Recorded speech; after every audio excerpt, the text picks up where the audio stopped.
এই সূরাটি আয়তনে ছোট হলেও মর্যাদার বিচারে কোরআনে কারীমের শ্রেষ্ঠতম সূরাসমূহের মধ্য থেকে অন্যতম। নবী করিম সাল্লাল্লাহু আলাইহি সাল্লাম এক হাদিসে বলেছেন, ইন্নাহা লাতা'দিলু সুলসাল কোরআন, নিশ্চয়ই সূরা ইখলাস এটি মর্যাদার বিচারে এবং সওয়াবের দিক থেকে কোরআন কারীমের 1/3 বা 1/3 সমতুল্য। বুখারীর এক বর্ণনা থেকে বোঝা যায় নবী সাল্লাল্লাহু আলাইহি সাল্লাম সূরা ইখলাস একবার পাঠ করলে কোরআন কারীমের 1/3 তেলাওয়াত করার সমান সওয়াব পাওয়া যাবে, সেটি বলেছেন।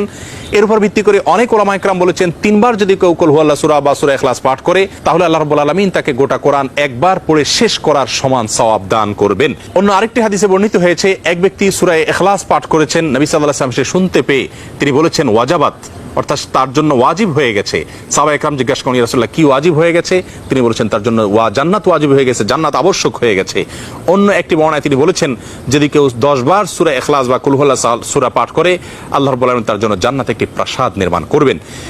মসজিদে কুবার একজন ইমাম নিযুক্ত ছিলেন, যিনি প্রতি রাকাত ফরজ নামাজে সূরা ফাতিহা পাঠ করার পর যখন অন্য সূরা মেলানোর অপশন আসে তিনি প্রথমে সূরা ইখলাস পাঠ করেন, এরপর অন্য সূরা পড়েন।